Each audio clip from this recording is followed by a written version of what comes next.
ధనలోపులకు రాజు దండించవచ్చు అని శాస్త్రంలో ఉన్నది గనుక మేము దండిస్తున్నాము అని హైహేయులు భార్గవులను వధించారు.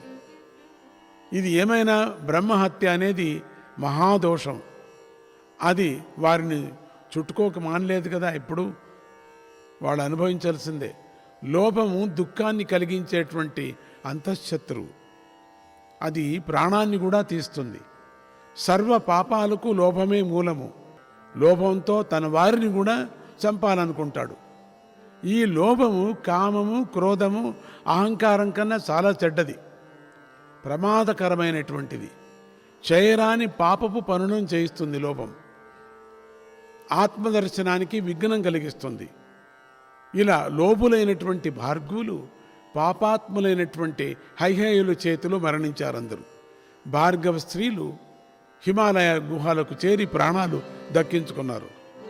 నెమ్మదిగా వారు గంగా తీరానికి చేరి గౌరీదేవిని పూజించారు. వాళ్ళందరూ వారి అందరికీ అమ్మవారు కలలో కనిపించి, మీలో ఒకరికి ఊరువుల నుండి ఒక కొడుకు పుట్టి మీ వంశాన్ని రక్షిస్తాడు అని వరమిచ్చింది. అప్పుడు వారిలో ఒక ఆమె తన గర్భాన్ని ఊరువులలో నిక్షేప్తం చేసింది తొడల్లో.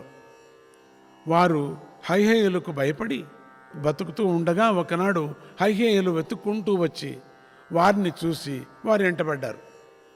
అప్పుడు వారిలో ఊరువులలో గర్భాన్ని నిక్షేపం చేసుకున్నటువంటి ఆమె యొక్క ఊరువుల నుండి ఒక బాలుడు దివ్య తేజస్సుతో ఆవిర్భవించాడు. ఆ దివ్య తేజస్సుకు హైహేయులు కళ్ళు పోయాయి.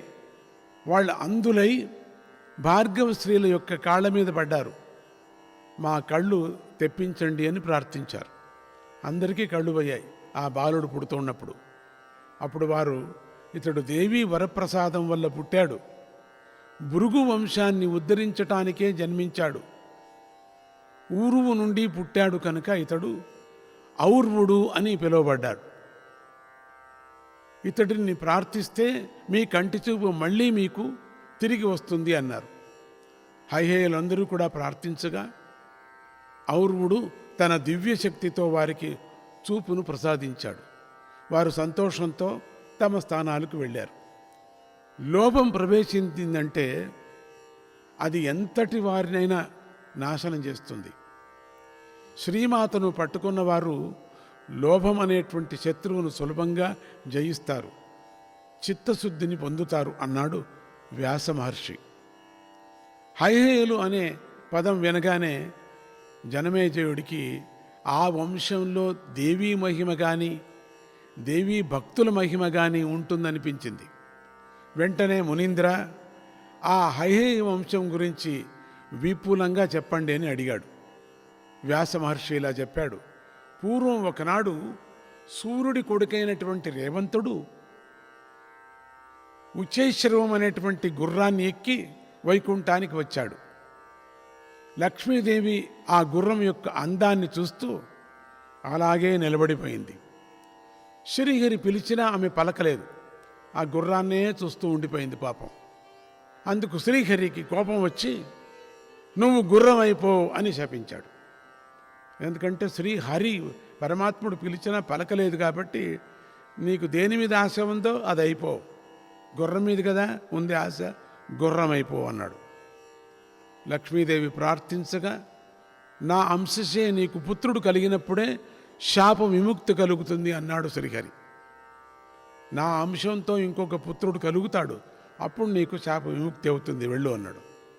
లక్ష్మీదేవి వెంటనే గుర్రమైపోయి తమసా నదీ తీరాన శివుణ్ణి గూర్చి 1000 ఏళ్ళు తపస్సు చేసింది. శివుడు ప్రత్యక్షమై వరం కోరుకోమన్నాడు.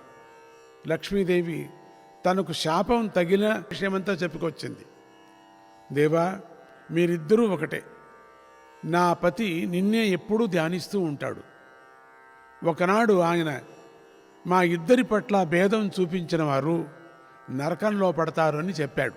అందుచేత నేను నిన్ను ప్రార్థించాను, నాకు త్వరగా శాప విముక్తి అయ్యేలాగా చూడు అని కోరింది శివుణ్ణి. శివుడు అలాగే అని వరమిచ్చి మాయమైపోయాడు. చిత్రరూపుడనే కింకరుణ్ణి వైకుంఠానికి పంపి లక్ష్మీదేవి కోరికను శ్రీహరికి తెలిపాడు. శ్రీహరి గుర్రమై అవతరించాడు. వారికి ఒక పుత్రుడు కూడా పుట్టాడు. అతన్ని తమసా నదీ తీరాన ఉంచి విష్ణువు లక్ష్మీదేవితో కలిసి వైకుంఠానికి వెళ్ళాడు. ఆ సమయంలో లక్ష్మీదేవికి పుత్రప్రేమ ఉప్పొంగింది. పుత్రుని ఎట్లా వదిలేసి వెళ్ళటం, కానీ వదిలేక తప్పదు. అప్పుడు శ్రీహరి దైవ కారణాన్ని ఇలా చెప్పాడు: లక్ష్మి, ఈ భూమిపై యయాతికి హరివర్మ అనేటువంటి కొడుకు పుడతాడు. అతడు ఈ తీర్థంలో 100 ఏళ్ళు సంతానం కోసం తపస్సు చేస్తాడు. నేను అతడి కోసమే ఈ బాలుడిని కన్నాను. అతడి కోసమే ఇవన్నీ శాపాలయ్యింది, లేకపోతే అయ్యేది కాదు. అతడికి నీ పుత్రుణ్ణిచ్చి అతడి కోరికను తీర్చు. భక్తుల కోరికలు తీర్చటమే దేవతల పని కదా అని లక్ష్మీదేవిని ఓదార్చి వైకుంఠానికి తీసుకువెళ్ళాడు. ఇంతలో చంపకుడనే గంధర్వుడు ఆ పిల్లవాడిని చూసి ముచ్చటపడి స్వర్గలోకానికి తీసుకొనొచ్చి తన భార్య అయినటువంటి మదనాలసుకిచ్చాడు.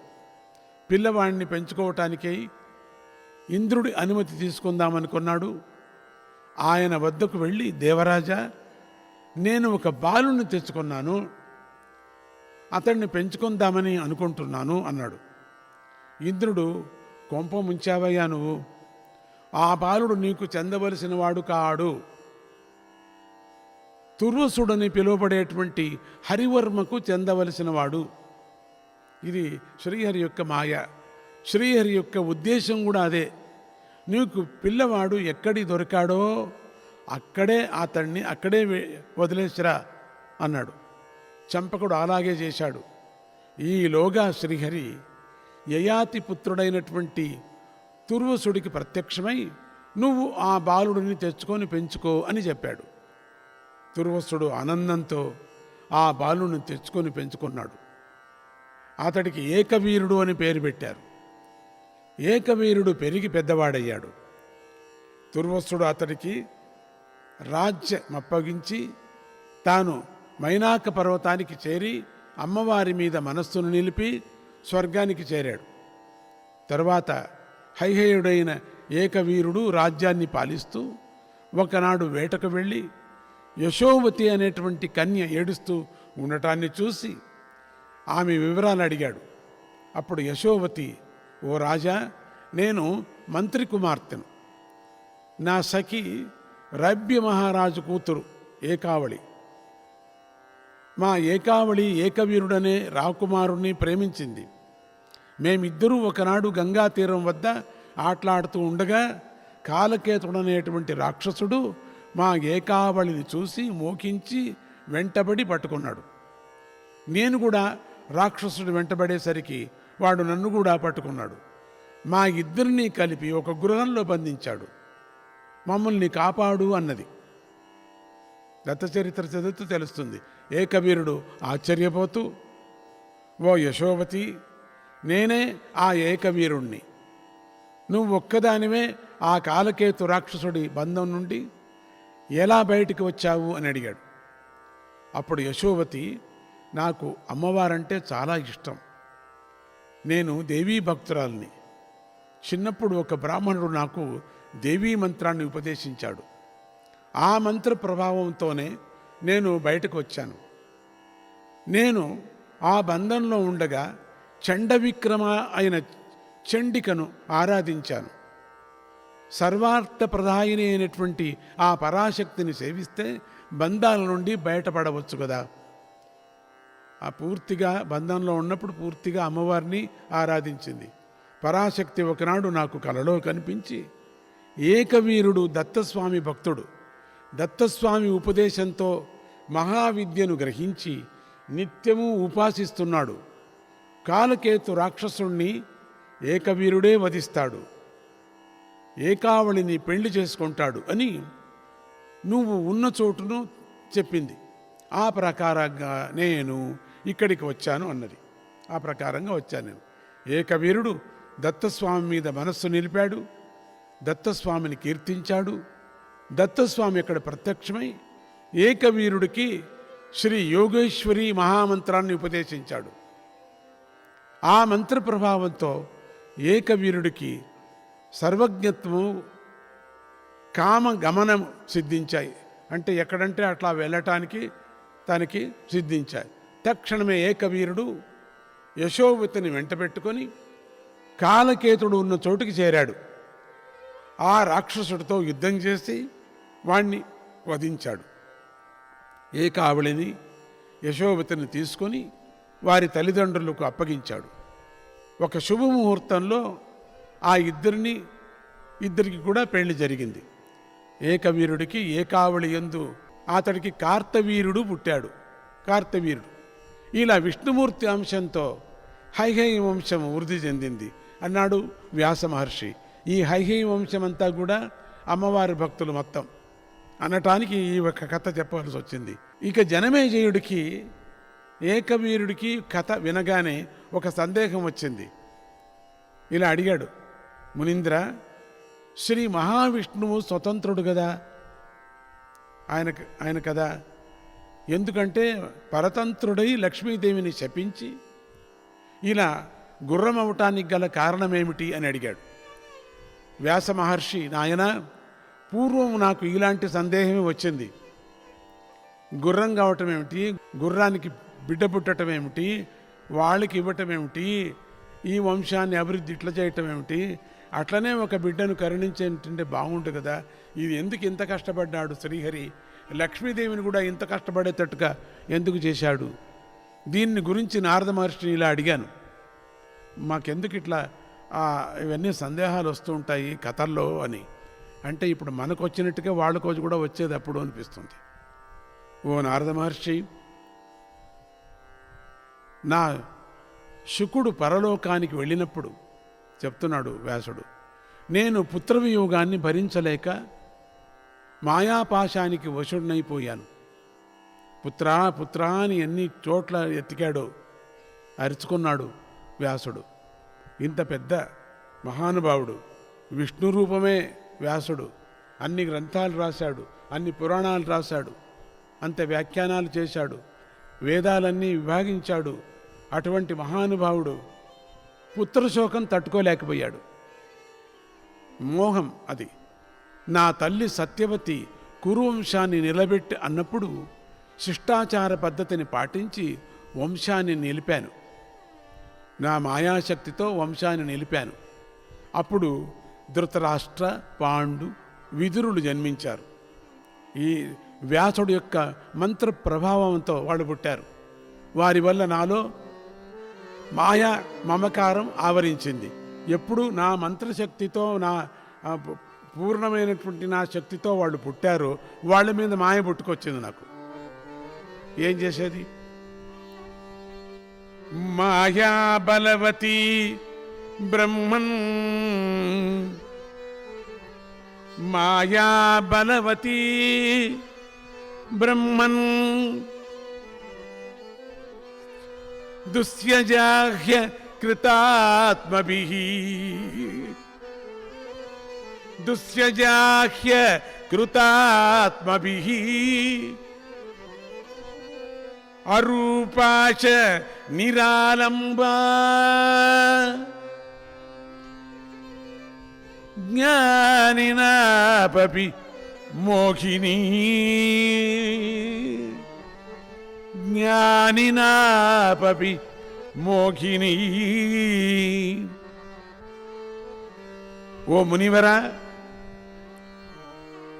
మాయ చాలా బలవత్తరమైనది. ఇంద్రియ నిగ్రహం లేనివారు దీన్ని దాటలేరు. మాయకు ఒక రూపం కానీ ఒక ఆధారం కానీ లేదు. ఈ మాయ ఎంతటి జ్ఞానులనైనా మోహంలో ముంచేస్తుంది. మోహంలో ముంచేసి అదే న్యాయం అనిపిస్తుంది వాళ్ళతో. ఎంత తమాషా చూడండి, అంత పెద్ద మోహం అది. పాండురాజు అడవికి వెళ్ళి మరణించినప్పుడు కలత చెందాను. వ్యాసుడు చెప్తున్నాడు, కుంతి మరియు పాండవులు బాధలు పడుతున్నప్పుడు వారిపై మమకారంతో నేను దుఃఖించాను. పాండవులు ద్రౌపదిని పెళ్లి చేసుకున్నారని విని సంతోషించాను. ఎంత మమకారం ఇది నాకు! నాకెందుకు ఇంత మమకారం వచ్చింది తెలీదు. ధర్మరాజు రాజసూయాగం చేశాడని నేను ఆనందించాను. వాళ్ళు ఏ విధంగా అప్ అండ్ డౌన్ అవుతున్నారో నేను కూడా అట్లా అప్ అండ్ డౌన్ అవుతున్నాను. ఇదెంత మాయ నాకు! ఇది ఎందుకు వచ్చింది నాకు ఈ తాపత్రయం? అదేం పర్మనెంట్ కాదు, ఏం కాదు, నాకెందుకు వచ్చేసింది ఇది? పాండవులు వనవాసం చేస్తున్నారని విని నేను కృంగిపోయాను. ఇలా సంసార సాగర భ్రమలో నేను మునిగిపోయాను. శ్రీమాత్రే నమః.